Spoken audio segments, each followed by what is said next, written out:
All right, guys, welcome back. We are back after a week off. It's me and Kate rolling back as the duo. Dave's coaching a class, so we're taking it back over today. He'll be joining us next week. So, yeah, I think Kate, you wanted to talk a little bit about you have a surgery coming up and things to do to prep, and then even planning around a planned setback that you're going to have. So a lot of us, if whether they take an injury and they have to have, their shoulder scoped or like an elective surgery, um, we're going to talk a little bit about what to do leading up to that and then after that. And I'll let you go ahead and take it away from here. So, Yeah, so this is something I wanted to discuss because I think as I was planning for this surgery, I've known that I was going to have to do it for quite some time. I had a breast augmentation when I was 25, so it's been, I guess it's been 17 years since I had it done. It might be 18, it might have been 24, but I've kind of put it off for a long time because I just don't really have to go through another surgery or a setback or. But I really was thinking like, okay, I want to come into this surgery. I want to be like super, super lean. And I want to really try to get ahead of like all these goals. And the couple weeks before, the month before, I'm just going to train so hard. And then as I'm getting closer, I started to just kind of think about and feel like what feels right now. And I just wanted to talk about it because I know that from my point of view, um, I thought that I would be getting ahead to push harder and really try to be a little bit more extreme in my workouts and my diet. And then as I'm getting closer, I just really feel like my body wants to feel well rested and sturdy.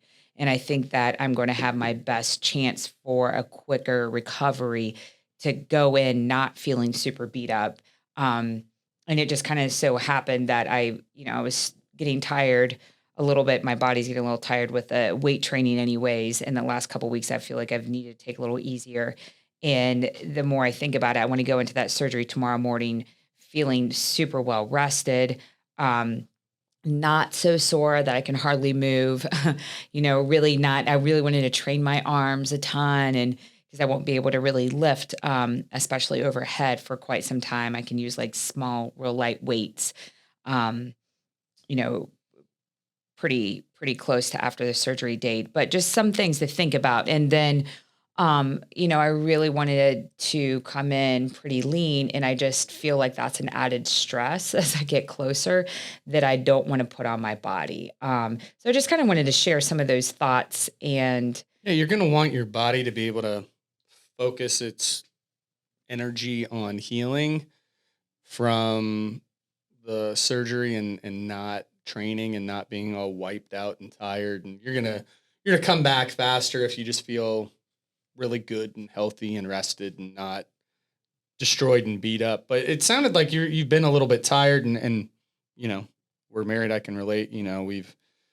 We're tired. Our daughter continues to have some like sleep issues here and there. Like she'll be good for a week or so and then wake up half a dozen times and try and climb into bed with us and keep us up half the night. And so that's been like an ongoing issue that we've had for the last year or so. And,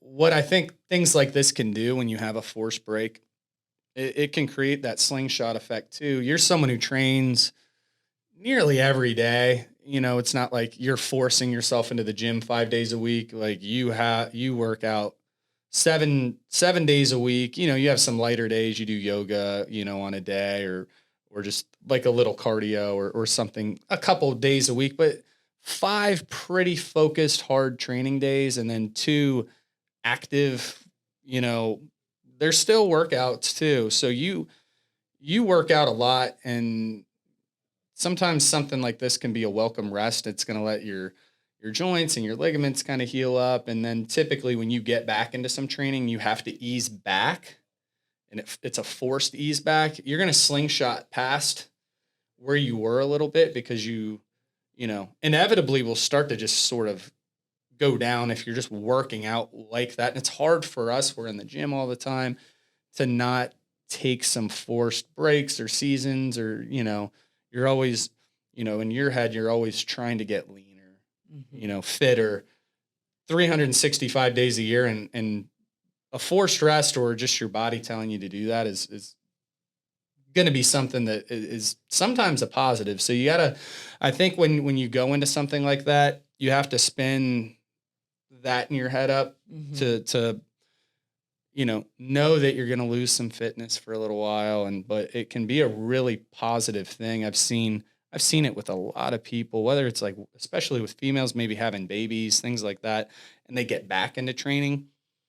If they were highly trained, it can actually, like, they'll have like a slingshot effect past where they were. They're extremely motivated. Their body got some rest mentally, physically, in a lot of different ways.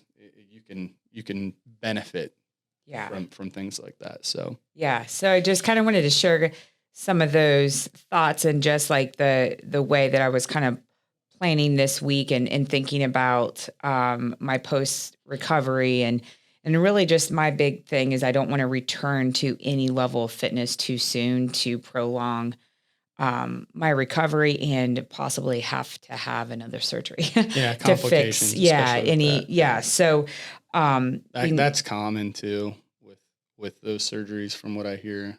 yeah. Especially and with females like yourself, like your fitness people who are, you're trying to look really good and stay really fit all the time, and even having a month or two where you're not at your peak or your best is hard to wrap your head around. So you're going to want to, like, jump into things a little bit too fast and try and get it back right away before it goes away. And it's a tough mental Yeah. battle. Yeah. Yeah. So, and I think I'm just trying to change my focus for post surgery. Like instead of thinking, I mean, I want to eat very healthy, I want to feel very good, but instead of being meticulous with, even, I don't track anymore, but even setting up, like I keep wanting to like go to writing up a very specific plan for myself of exactly like the healthiest foods that I'll have every meal and how much and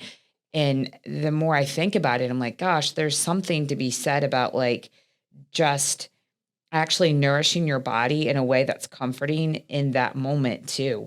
If that means soup and that sounds good, and just try to make whatever you're kind of craving, even like for comfort, healthy, and have that and not think, okay, I want to be at this body fat or this weight.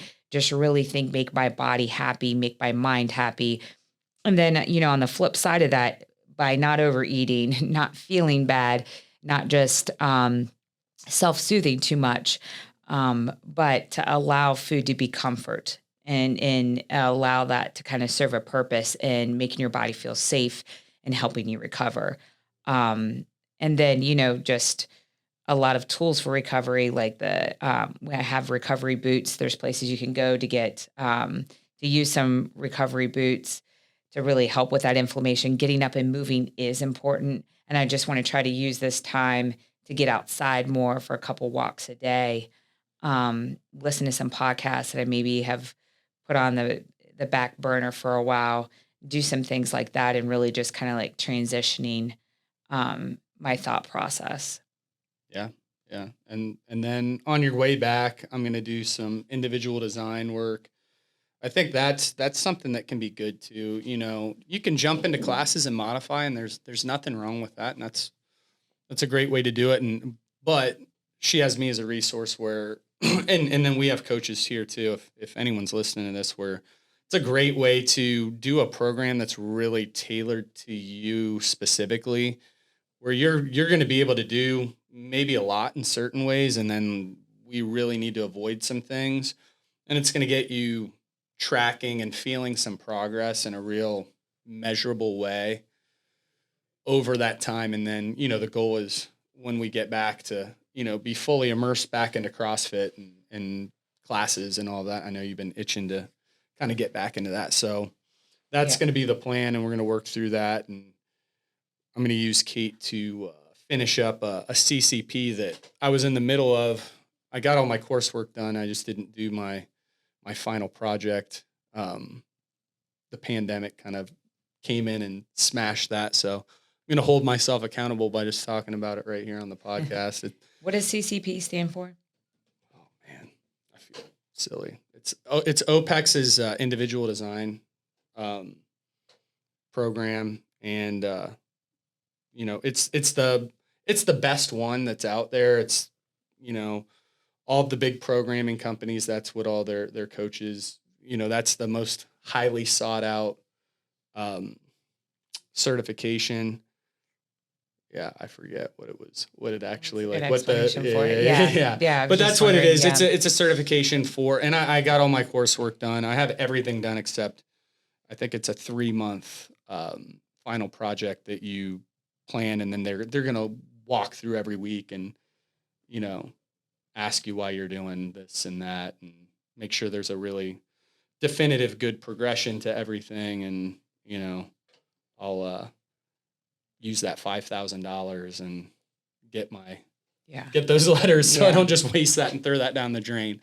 So yeah, I'm going to be finishing that up, and I guess for us, the next thing is the level 4. So, and one other thing I just wanted to note here, for me personally, I always make it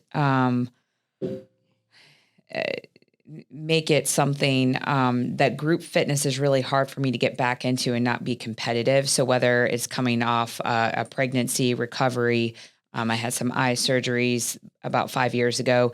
I always make myself wait about a month after I've come back to working out before I'll go to a class, because it's really hard for me to listen to my body in that competitive environment. And if you're a competitive person, I would really recommend getting some individual programming, whether it's coming back from an injury. I hurt my back in the winter and did the same sort of thing where I just I need to kind of do this on my own for a little while and kind of really feel every day what's going on before I get back. And, things just kind of move fast, and it's really hard to pay attention and be aware when you're moving at such a fast pace. Yeah. Yeah. And then I wanted to just kind of talk about some things we had coming up too. So we have at the end of August, so it's coming up in, I don't know, September 4th is when we're going to start we do a strength cycle every fall. So, and what that means too, and, is just, we're going to bias some of our training towards getting stronger. And that's the focus. And every 12-week block has a bit of a focus. You just come and take class, you might not notice a huge difference. But I put out some content, every quarter, and it changes year to year slightly, but it kind of goes like this. In the fall, we'll just start it in the fall. So we'll start it right there. We do a strength cycle in the fall. Coming out of summer, we're going to be outside, we're running, we're doing a lot of Metcons, we're dragging sleds, we're doing all that. And at the end of that, what I started to feel and how I kind of came to this is I would get a little bit tired by the end of the summer. From a lot of running, just stretching out my fitness a lot. Right about the end of the summer, I was like, I want to slow down just a tiny bit. And in CrossFit, we're going to give you your plenty doses of intensity and getting your heart rate up. But what you're going to see coming up is 3 days a week focused towards strength before a shorter workout. So 3 days a week, and I think we may lock it in. Right now I go Monday, Wednesday, Friday. We'll usually do a little bit of a strength bias workout, and then Tuesday, Thursday the following week. So we switch days up a little bit. We will probably be locking in Monday, Wednesday, and Friday.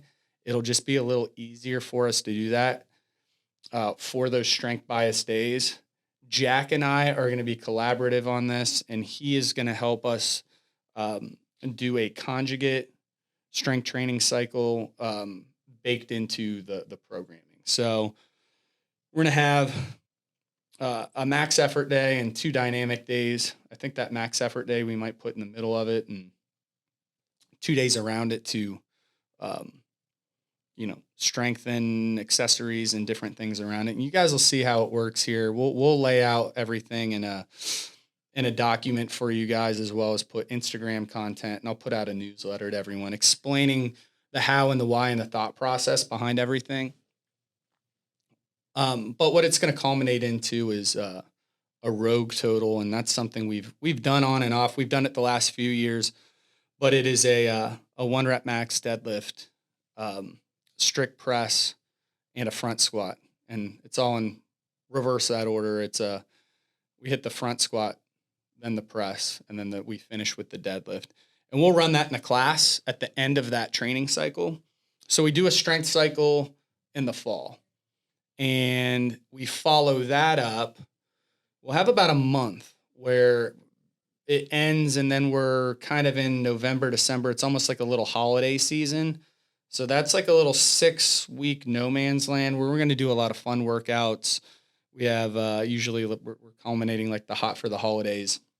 We've got Which will be partners again cool this year. Cool. And then we have People have questions. Christmas workouts and New Year's workouts and some fun things like that. And then we start what's called an open cycle after. And that open cycle, and we'll actually start it a little bit right after that strength cycle. But the open cycle, we're going to use that strength and we're going to apply it. So we're going to see more Olympic weightlifting. We're going to start to bias our gymnastic movements towards things that we have seen in the open. Things like chest to bar pull-ups, we're going to work on those. Bar muscle ups. We'll have opportunities, not that everyone will do it, but opportunities to hit things like ring muscle ups in class and handstand push-ups. And again, this is going to be sprinkled in a couple times a week. And with the new programming, you can steer clear of those movements if they're a little riskier and you're not planning on doing the open. But we're going to go ahead and bias the training a little bit more towards those movements. You'll do things like bar facing burpees and all of that type of stuff that we've seen pop up in the open. So when the open comes up, you're going to see those workouts and you're not going to be shocked at the moves and the things that they're doing. I think we did a fantastic job last year. Like we had shuttle runs and then they came up with shuttle runs. We did a lot of that in our class, and none of the movements that popped up, we were shocked at. I think they, we had wall climbs and we did wall climbs a week or two before it. And so I've got a pretty good gauge, unless they throw something really weird at a lot of the movements they're going to do. Now, following the open, again, that's a time when people, if they participated through it, they're a little bit burnt and tired. And what we usually do is a little reload in the spring. So it's a small reload, a little bit more of a strength bias. And then we start to transition the next 6 weeks into a little bit of running and getting people ready for what is our 12-week summer cycle, which kind of opens up. The summer cycle is we fully express fitness. So it's equal parts strength, gymnastics, running, monostructural stuff, outside carrying, pulling, everything that you guys see in the summer. So that's sort of like our year-long training cycle that we do. And again, it always evolves slightly every year. We'll focus on a few different things, but that's kind of what's coming up. Okay. So that strength portion is what's coming up for a lot of us. That's, what we look forward to all year. A lot of us really like the strength part. On top of that, in the fall, we have a social. It's going to be October 14th. Mm-hmm. Yep, at Echo Distillery. And that is going to be an Ohio State away game, and we're going to plan it around that game so we can watch the game at the bar. And, that's Joe Bittinger's distillery and bar, who is a member here, and they make fantastic craft cocktails. And it's a really cool little, and it's a small spot, but it works really well. Like we've done it each year, and it kind of puts us all right there. And so everyone's real social and hanging out. And that's been one of my favorite additions to our social calendar lately. So we've had a great time at that. The time will be announced, and we'll put out feelers and stuff for that on Facebook or events on Facebook. And then we'll send a newsletter out letting everyone know exactly what time that's going to be. And yeah, I think that's about all I have for like announcements and stuff. But just look forward to all that stuff coming up. We've got a lot of fun stuff, and we're gonna have a transition. So, you know, at the end of these training cycles, I think what I'll just sense is people sometimes will start to like they'll get a little tired and they're about ready, and I can sense that right now. People are ready for that little shift, and we're gonna get it here really soon. So September 4th, look forward to that little shift. We're going to be doing some fun stuff. We're going to be lifting against some bands. We're going to get the spotter arms and doing what's called Anderson lifts. So we'll set up like bars, and then we'll like get underneath it from a dead stop and squat it up and do some fun stuff that we're not seeing as often on the CrossFit side. So we'll see it more on the power hour side. And we're going to be adding some of that into our CrossFit classes, which are going to make them, again, CrossFit, we're always doing different stuff, but then it's going to be really different, novel movements. We should see some really good increases in strength and have a lot of fun. But hope you guys are looking forward to that. We'll see you guys next week.